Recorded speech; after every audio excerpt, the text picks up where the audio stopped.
ಇದು bar and restaurant ಇದ್ದರೆ ಅವ್ರ ಥರ ಲೈಸೆನ್ಸ್ ಇದೆಯಾ ಇಲ್ವಾ ಅದನ್ನು ನೋಡಬೇಕು ಅಂತ ಹೇಳಿ ನಾನು ಹೇಳಿದ್ದೀನಿ ಕಟ್ಟುನಿಟ್ಟಾಗಿ. ಅದನ್ನು ಕೆಲಸ ಮೆಷರ್ಸು ಕೂಡ ಫೈರ್ ಸೇಫ್ಟಿ ಮೆಷರ್ಸ್ ಕೂಡ ಏನೂ ತೆಗೆದುಕೊಂಡಿಲ್ಲ ಅವರು. ಸೊ ಹಾಗಾಗಿ ಫೈರ್ ಸೇಫ್ಟಿ ಡಿಪಾರ್ಟ್ಮೆಂಟಲ್ಲಿ ಯಾರಿದ್ದಾರೆ ಅವ್ರನ್ನೂ ಕೂಡ ಅಕೌಂಟಬಲ್ ಮಾಡಬೇಕು, ಅವ್ರ ಮೇಲೂ ಕ್ರಮ ತೆಗೆದುಕೊಳ್ಬೇಕು ಅಂತ ಹೇಳಿದ್ದೀನಿ. ಮತ್ತು ಅವರು ಕೂಡ ಮೈಸೂರಿನಲ್ಲಿ ಎಲ್ಲ ಕಮರ್ಷಿಯಲ್ ಕಾಂಪ್ಲೆಕ್ಸ್ಗಳಲ್ಲೂ ಕೂಡ ಹೋಗಿ ಚೆಕ್ ಮಾಡಬೇಕು ಫೈರ್ ಸೇಫ್ಟಿ ಮೆಷರ್ಸ್ ಇದೆಯಾ ಇಲ್ವಾ ಅನ್ನೋದನ್ನು ಕೂಡ ಸೂಚನೆ ಕೊಟ್ಟಿದ್ದಾರೆ. ಸರ್, ಈ ಇನ್ಸಿಡೆಂಟ್ ಅಲ್ಲಿ CL9 ಲೈಸೆನ್ಸ್ ತಗೊಂಡಿರೋದು, ಕೆಳಗಡೆ ಏನಿದೆ CL2 ಮಾಡ್ತಾ ಇದ್ರು. ಅಂದ್ರೆ CL9 ಕೂಡ ಅವ್ರು ತೆಗೆದುಕೊಂಡಿಲ್ಲ ಅಂತ ಹೇಳ್ತಾ ಇದ್ದಾರೆ.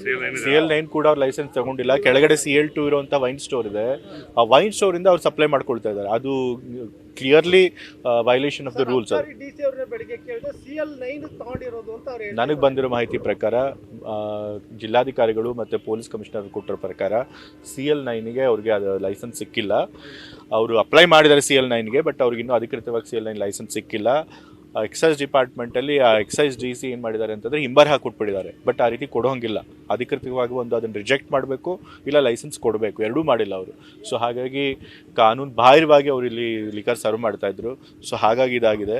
ಸೊ ಹಾಗಾಗಿ ನಾವು ಇದನ್ನು ಬಹಳ ಗಂಭೀರವಾಗಿ ಪರಿಗಣಿಸ್ತೀವಿ. ಇಂತಹ ಘಟನೆಗಳು ಮತ್ತೆ ಮರುಕಳಿಸಬಾರ್ದು. ಹಾಗಾಗಿ ಸಂಬಂಧಪಟ್ಟ ಇಲಾಖೆ ಎಲ್ಲ ಅಧಿಕಾರಿಗಳ ಮೇಲೂ ಕೂಡ ನಾವು ಮಾಲೀಕರಿಗೆ ಆಗಲೇ ಕಂಪ್ಲೇಂಟ್ ತೊಗೊಂಡಿದ್ದಾರೆ. ಸೊ ಕಾನೂನು ಪ್ರಕಾರ ಅದೇನು ಕಂಪ್ಲೇಂಟ್ ಮಾಡಿ ಮುಂದಿನ ಏನು ಕ್ರಮ ತಗೋಬೇಕು ಅದು ತಗೊಳ್ತಾರೆ.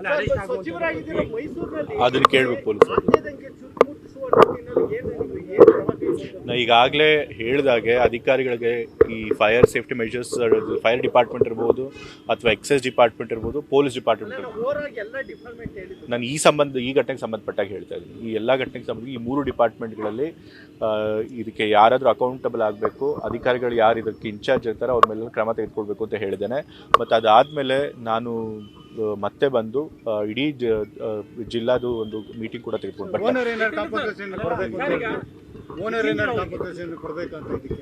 ಓನರ್ಗೆ ಅದು ಇವಾಗ ಕೋರ್ಟ್ನಲ್ಲಿ ಕೇಸ್ ನಡೆಯುತ್ತೆ. ಅವ್ರಿಗೆ ಕಂಪ್ಲೇಂಟ್ ಮಾಡಿದ್ದಾರೆ.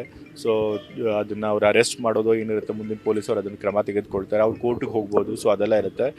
ನಾನು ಕೂಡ ಯಾರು ಮೃತರಾಗಿದ್ದಾರೆ ಅವ್ರಿಗೆ ಪರಿಹಾರ ಸರ್ಕಾರದಿಂದ ಕೊಡಿ ಅಂತ ಹೇಳಿ CM ಅವ್ರನ್ನ ನಾನು ಫೋನ್ ಮಾಡಿ ಮನವಿ ಮಾಡಿದ್ದೀನಿ. ಅವ್ರು ಕೊಡ್ತೀನಿ ಅಂತ ಹೇಳಿದ್ದಾರೆ.